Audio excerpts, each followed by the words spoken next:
Hello and welcome to the Faces of Africa Pocket Edition, where we dissect and discuss the topics covered in our weekly documentary show, which takes you through the continent's history, cultures, and major issues through exploring great personalities. This week on Faces of Africa podcast, we're taking you to Nigeria. Our team traveled there to do a very special episode.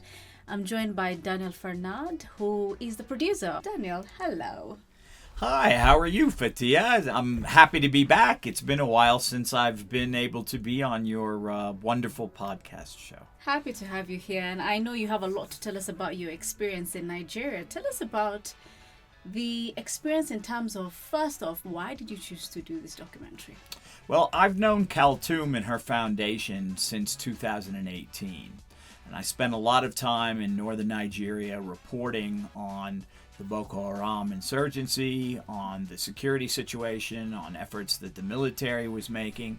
And when I met Kalthum, again, you'll as you'll see in the documentary, she's quite a small person, but very dynamic. And I really had a lot of admiration for the efforts that she was putting into trying to do peace building in the area.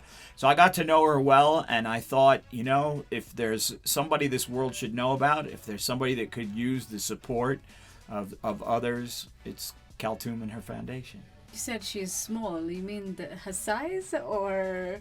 Yeah. She's she's a small person, and it's funny because a lot of times people judge people on their appearance, and they expect somebody that's going to work in the security area, even if it's venturing in as an outsider, to be somehow intimidating physically. Yeah. And she is not intimidating physically, although very charming. Mm-hmm.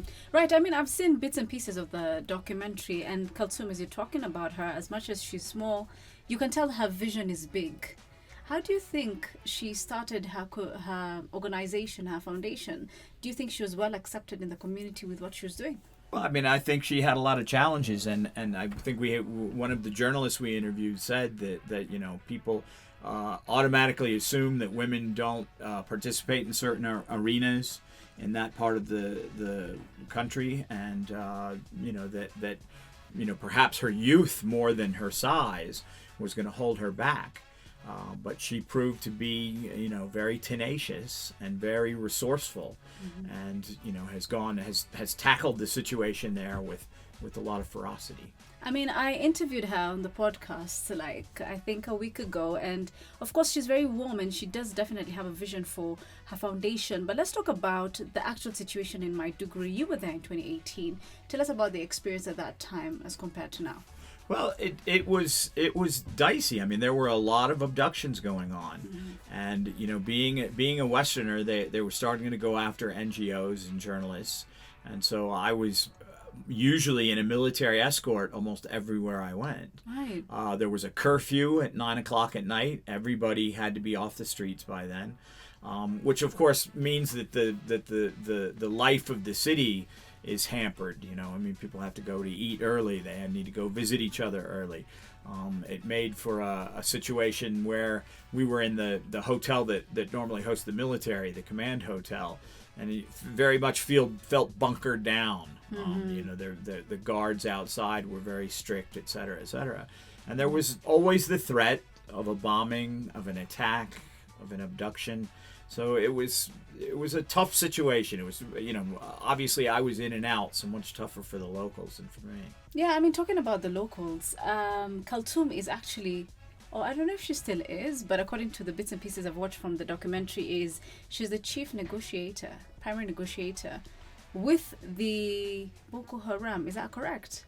Yeah, I think when I was there in 2018, and I was there a bunch of times in 2018, 2019, so it wasn't just I saw her once, but when I was there was when she was just trying to develop this relationship with the Boko Haram so that they would trust her, so that she could work as an honest broker to get people released, back to their families.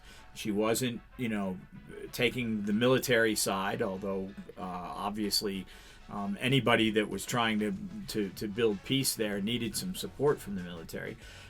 She wasn't taking the Boko Haram side, certainly. She was trying to convince them to undo bad things that they did.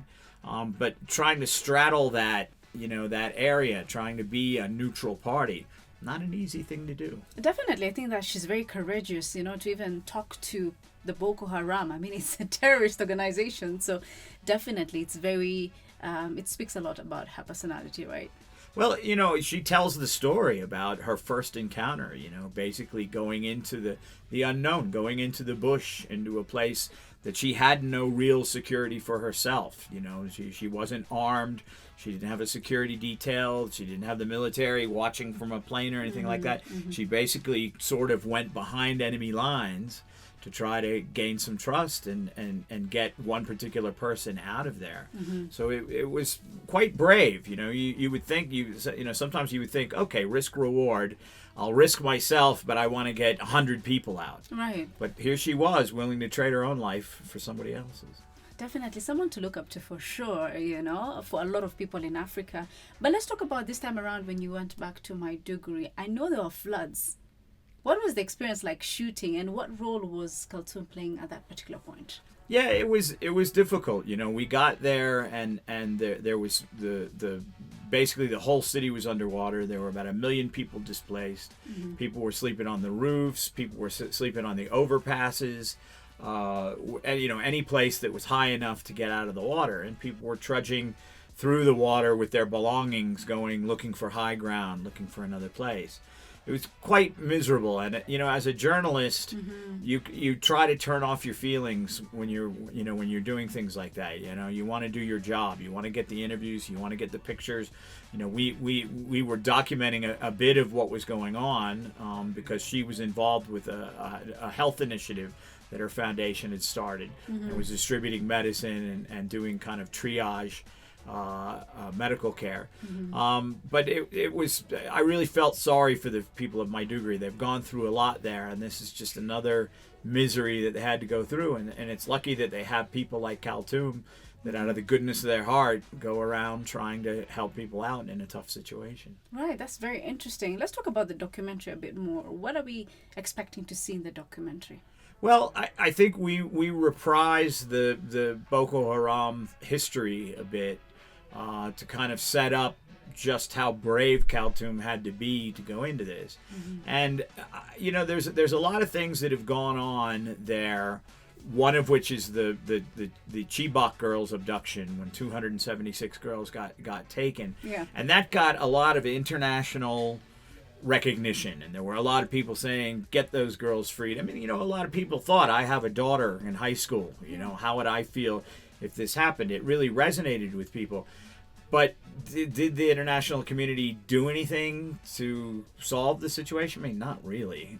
Quite honestly, it took local forces, the military, the government, and community leaders like Kalthum, had to stand up for what is right and stand up against the insurgents and their violent ways. Yeah, that's quite commendable, But what else, from a producer's cut point of view, have we not seen, or are we not going to see in the documentary that you experienced? Well, there was just so much. There was so much to take in that was there. We could have done a whole, part one that was just the field hospital that she set up and all the people that were going through stuff and the expertise that she had recruited into her foundation to be able to deal with basic medical needs, not really prepared for an emergency, but having to react to one. And then, of course, you're going to hear from one of the people that she got freed from the Boko Haram, but we talked to many.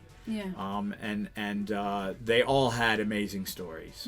And they all, were looking right into the abyss thinking, I'm going to be here in captivity forever. Right. And Kalthum got them out, within months. Not, wow. It doesn't happen right away. Yeah. And so there were quite a few characters that we weren't able to include in this. Yeah. And I just encourage people to look at to look at the Kalthum Foundation online, look at them on Facebook.